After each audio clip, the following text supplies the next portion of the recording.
नमस्कार, मैं हूं आपके साथ प्रिया सिन्हा। हमारे खास प्रोग्राम क्या कहते हैं नरेंद्र मोदी में आज आपको सुनवाएंगे पीएम मोदी का वो ऐतिहासिक भाषण जो उन्होंने 1 मई 2009 को मुंबई में दिया। मोदी जी ने अपने भाषण में कहा कि मुझे दुख के साथ कहना पड़ रहा है कि कांग्रेस सरकार देश को अच्छा नेतृत्व नहीं दे पाई, क्योंकि अगर कांग्रेस ने कुछ अच्छा काम किया होता तो देश जिन संकटों से आज गुजर रहा है उन संकटों से देश को गुजरना नहीं पड़ता। भाइयों बहनों, आजादी के 60 साल बीत चुके हैं।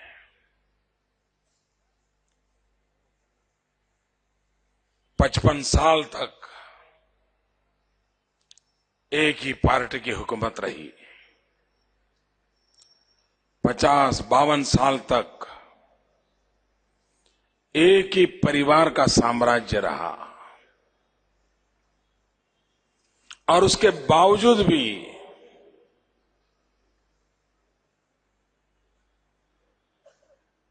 कांग्रेस पार्टी बिल्कुल बेशर्म होकर के औरों पर आरोप लगाने की हिम्मत करती है। ये अपने आप में इस देश में एक अजूबा है।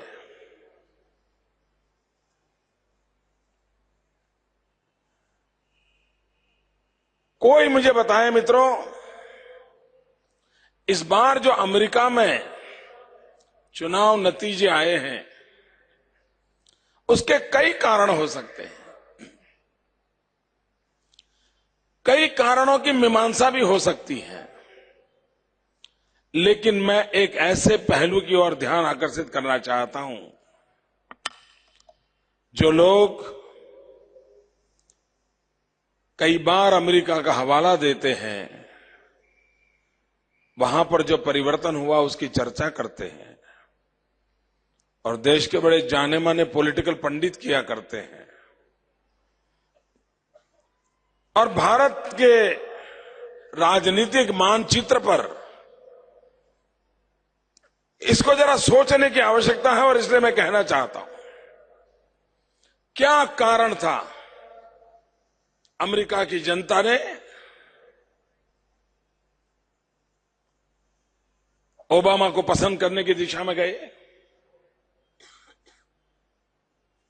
मित्रों, कई कारण होंगे, लेकिन एक महत्वपूर्ण कारण यह था कि अमेरिका का लोकतंत्र, अमेरिका का नागरिक एक बात से ऊब चुका था।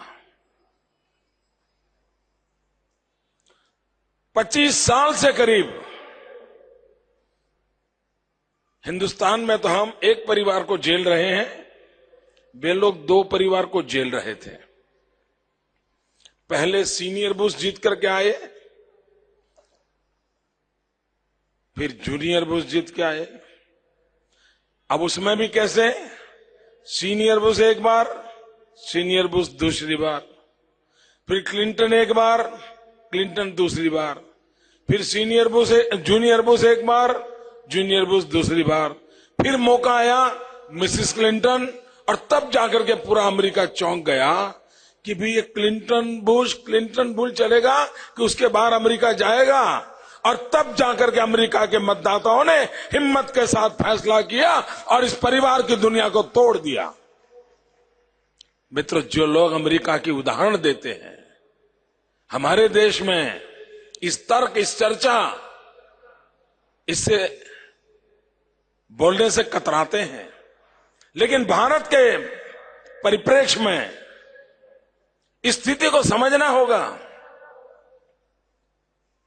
क्या इस देश को चलाने का सामर्थ्य देश के अन्य लोगों में नहीं है?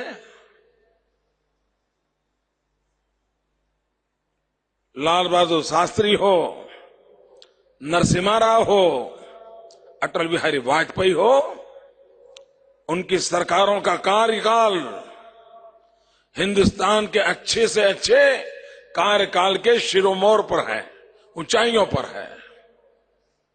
और इसलिए ये प्रबुद्ध नागरिक है, इसलिए मैं कहना चाहता हूं, और देश की अर्थनगरी से मैं बात बताने आया हूं तब कि हम अपने सोचने के दायरे से बाहर आने को तैयार है कि नहीं है। मित्रों, एक दूसरा मैं कठिनाई अनुभव कर रहा हूं। ये जो कंज्यूमरिज्म का जमाना है और टीवी तय करता है कि आप कौन सी टूथपेस्ट उपयोग करेंगे, कौन सा जूता खरीदोगे, परिवार का बच्चा भी प्रभावित होता है। अब जीवन में उपयोगी कमोडिटी के लिए तो बात समझ आ सकती है, लेकिन आज कोशिश ये हो रही है उसी तौर तरीके से साबुन खरीदना, टूथब्रश खरीदना अलग बात है, सरकार बनाना एक बहुत बड़े दायित्व की बात होती है। क्या कहीं इस प्रकार से देश को मूल मुद्दों से हटा करके देश की आवश्यकताओं की चर्चा किए बिना किसी और बात को ले जाने का प्रयास किसकी भलाई के लिए हो रहा है, आने वाले दिनों में चर्चा की आवश्यकता मैं महसूस करता हूं। हिंदुस्तान में इतने सालों के कार्यकाल को देखें, कभी भारत ने अनुभव नहीं किया इतने गंभीर संकट से देश गुजर रहा है। कोई माने या न माने और संकट बढ़ने वाले हैं, और जब संकटों का दायरा बढ़ता चलता जा रहा है, ऐसे समय भारत में एक मजबूत सरकार होना, चाहे देश की अंदरूनी स्थिति का सवाल हो या बाह्य परिस्थितियों का दबाव हो, भारत को एक मजबूत सरकार का होना आज से पहले कभी जरूरत नहीं थी, उससे ज्यादा जरूरत आज है और आने वाले दिनों में है। अब सोचिए, एक तरफ नेपाल जो कल तक हिंदू राष्ट्र के रूप में, एक मित्र देश के रूप में हमारी निकटता का सहारा था, जिस प्रकार से माओवाद ने उस पर कब्जा कर लिया, आए दिन खबरें आती हैं फेक करेंसी के जैसे कारखाने वहां लगे हुए हैं, आईएसआई का अड्डा बना हुआ है, चीन भी अपनी हरकतों करने के लिए उस भूमि का उपयोग कर रहा है। दूसरी ओर बांग्लादेश, हमारे देश के जवानों ने अपने खून को सींच करके बांग्लादेश को जन्म दिया था। हमारे ही देश के जवानों ने शहादत ली थी। आज वो बांग्लादेश अल कायदा की गतिविधि का केंद्र बन गया, हुज्जी का अड्डा खड़ा हो गया, आईएसआई ने अपना पैक वहां फैला दिए। आए दिन देश बांग्लादेश की तरफ से खतरे की घंटी बजती रहती है। और इधर पाकिस्तान पहले ही से ही परेशान करता था, अब तालिबान ने उस पर कब्जा जमा दिया है और तालिबान का दावा है वो कराची तक पहुंच चुका है। और अगर कराची तक तालिबान का पहुंचना, मुंबई दूर नहीं है दोस्तों, और गुजरात तो बिल्कुल दूर नहीं है। देश के चारों तरफ संकट के बादल मंडरा रहे हैं। कोई मुझे बताए मित्रों, दिल्ली सरकार के पास कोई ऐसी नीति है, कोई ऐसा साहस है, कोई ऐसी योजना है, कोई ऐसा व्यक्तित्व है, इस संकट के भंवर में पड़े हुए देश को इस हालत में से निकाल के बाहर ले आए? भाइयों बहनों, यहां बैठे हुए हर व्यक्ति के मन में आज मैं सवाल छोड़ के जा रहा हूं। इन सवालों के जवाब वर्तमान सरकार के पास से मिलना मुश्किल है, और उसका मूल कारण है देश में ताकत नहीं ऐसा नहीं है, देश में बुद्धिधन नहीं ऐसा नहीं है, देश में रणनीतिकार नहीं ऐसा नहीं है, लेकिन वोट बैंक की राजनीति की सोच,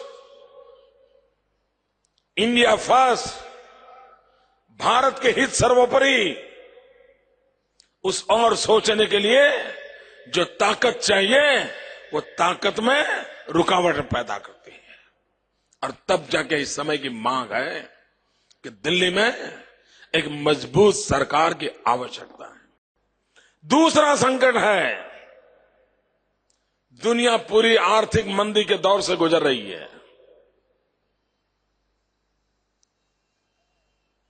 विश्व पूरा और ज्यादातर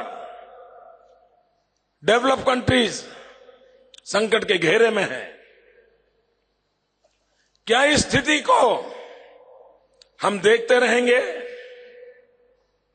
यह स्थिति से बचते रहेंगे या स्थिति का फायदा उठाएंगे? मित्रों, 3 ऑप्शन ओपन है, लेकिन 1 साल होने आया, मंदी का दौर पूरे विश्व की अर्थव्यवस्था को हिला रहा है। हमारे सामने 3 ऑप्शन, या तो देखते रहें, बचते रहें, या अवसर का फायदा उठाएं। भाइयों बहनों, मुझे दुख के साथ कहना पड़ता है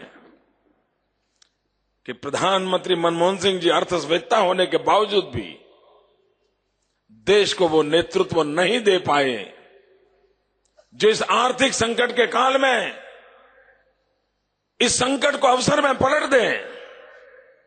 मित्र, मैं आज यहां गुजरात की तारीफ करने के लिए नहीं आया हूं, लेकिन मैं उदाहरण के तौर पर बताना चाहता हूं।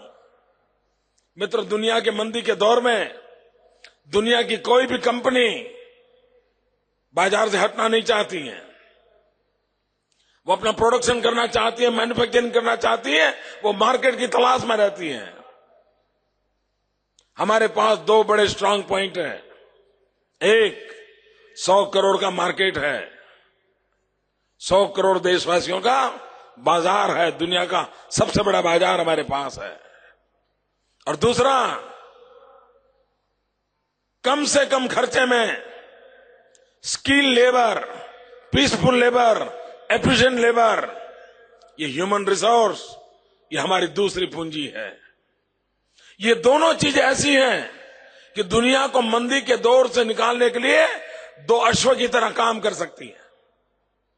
अगर हम इन चीजों का इस्तेमाल करें तो दुनिया को तो मंदी के दौर से बाहर ला सकते हैं, लेकिन हिंदुस्तान को इस मंदी पर सवार होकर के सुख और समृद्धि की नाव की ओर आगे बढ़ सकते हैं। मित्रों, भाइयों बहनों, मैंने गुजरात में एक छोटा प्रयोग किया था।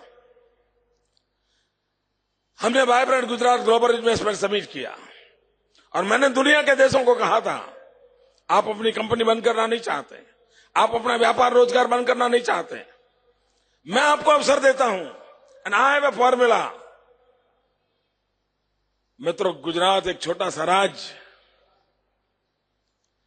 100 देश के लोग आए, 100 कंट्रीज के डिप्लोमेट्स, किसी देश के प्रधानमंत्री, किसी देश के उपराष्ट्रपति, कई देशों के कैबिनेट मिनिस्टर, किसी देश के राष्ट्रपति, यानी विश्व की पूरी ताकत जिसको कहें, गुजरात की धरती पर उतर आई। इन्वेस्टर्स आए और मैंने उनको कहा था, मेरी सीधी सादी फॉर्मूला है, और मैंने एक शब्द में कहा था रेस, RACE। मैंने कहा था low risk, alertness, low cost and high efficiency. ये 4 जड़ी बूटियां हैं जिससे मैं सारी स्थितियों को बदल सकता हूं। और आप आइए। और मित्रों, जब दिल्ली में सर पे हाथ रख करके लोग रो रहे हैं, गुजरात के अंदर 25 लाख करोड़ रुपयों के पूंजी निवेश के साथ, 25 लाख नौजवानों को रोजगार की गारंटी के साथ, 12 लाख करोड़ की पूंजी निवेश के साथ गुजरात की धरती ने एक नया इतिहास बना दिया।